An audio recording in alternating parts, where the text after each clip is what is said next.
Hello folks, today we're doing a building inspection, and actually we're doing it on a big hotel out here on a commercial building, can't tell you the name of it, but I really wanted to share with you. We're looking at this EFIs, and people talk about this EFIs, and it's a type of artificial stucco siding, and see how we got holes in it right here. What this is, what we got, this is gonna let in water into it, but this actually starting from from other areas, like right here. This has never been properly sealed around this, and now look at it. It's coming down through here and it's cracking. Look at this. I mean, if you can see that, it's literally pushing in.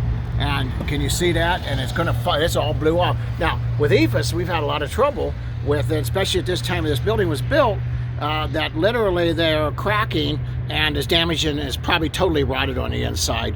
When we get inside, we'll look further, but it could be just, and it probably is in this case, totally rotted. Everything I see out here is just a mess. Anyway, folks, this is what you're looking for EFIs. I'm going to do some more of these as we're doing this building, because you need to see exactly the nightmare you don't want to buy. Thank you, folks, for watching our videos. Give us a call, Galloway Building Services. Thank you. Have a great day.